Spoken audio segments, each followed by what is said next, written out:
Hi, my name's Emily Nasello, and I'm going to be talking about the benefits and different styles of meditation. This past year, I was diagnosed, unfortunately, with depression and anxiety. It has been something I've struggled with for a while, and I didn't really know how to cope with. Being diagnosed with that, they wanted to put me on antidepressants and anti-anxiety medication. I'm currently taking Zoloft. However, for anxiety, I can't take any medication because the medication that they tried to give me ended up triggering my anxiety to get worse. So I have to pursue more natural alternatives when it comes to alleviating my stress. And as a college student, I understand there's lots of stress in the world. We're living paycheck to paycheck, ramen noodle package to ramen noodle package, exam to exam. It's really tough.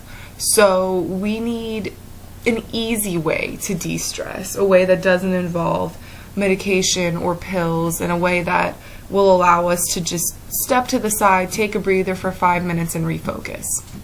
So the benefits of meditation are enormous. It's been practiced for a very long time for a good reason. It relieves stress, which can ultimately lead to better physical health and therefore a longer lifespan. Now let me explain. Stress can actually trigger the release of something called cortisol. And cortisol is not good for our bodies. If we have too much cortisol in our systems, then, it could lead to a shorter lifespan. And also, it's going to be a lower quality of life because you're not going to spend that lifetime being happy. You're going to spend it being stressed out. So, if you meditate a lot and you're relieving your stress, that means you have less cortisol in your system, which means you could possibly have a longer lifespan. And that could also mean that your quality of life is better than those who don't practice meditation.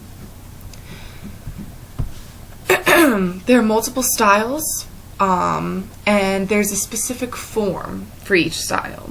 So the typical meditation form is with your legs crossed, the palms of your feet facing upwards. This is called full lotus. I can't do it because I'm not that flexible, but one day. But honestly, what's best to start out with, at least, is to sit comfortably, legs crossed, hands in your lap. It's the easiest way to just sit still for a long time, not get distracted, and really focus on what you're thinking about. Now, to the different types of meditation, there's stabilizing, there's analytical, and then there's more modern methods. Stabilizing is usually for beginners. This is still what I'm working on, and I've been practicing for a while. A lot of what you're going to focus on is breathing. You can focus on a certain object, a certain thought, a certain feeling, a phrase. Some people use mantras, which are just little phrases they repeat to center themselves. But normally I choose breathing.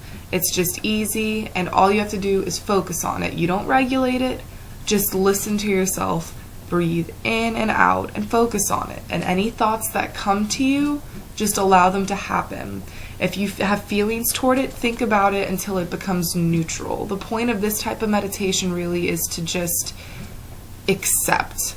So whatever thoughts you have, this can be done anywhere. It's just to help focus you, stabilize you, and help you remain neutral. So the next form is analytical. And again, you can focus on an object, a concept, but this is more higher level. So a concept that, I like to think about is karma, because I believe heavily in it. Analytical type of meditation is used mainly to gain clarity and perspective on certain things, more than just accepting them. This is to learn them while you think about them. So for example, with karma, there's 4 principles that you're going to be thinking about. It's definite, it increases, it's never lost, and if you don't act, you're not going to receive its results. So this tutorial isn't necessarily to preach about karma, but you could think about concepts like that and really just gain a higher understanding and a higher regard for them. The next type is a more modern twist. There are more modern forms of meditation coming around lately, and one of them that I find kind of beneficial is tapping. It looks silly, but it's useful. And you just tap on certain pressure points on the top of your head, in between your eyebrows, side of your eye, under your eye, philtrum, cheek, collarbone, and side. So ultimately, there are many forms. You just have to learn what's best for you and work your way through them. Practice makes perfect, and honestly, any of the above forms and more can be beneficial. Prayers, thinking, breathing, tapping, whatever it is that you come across, do what's best for you.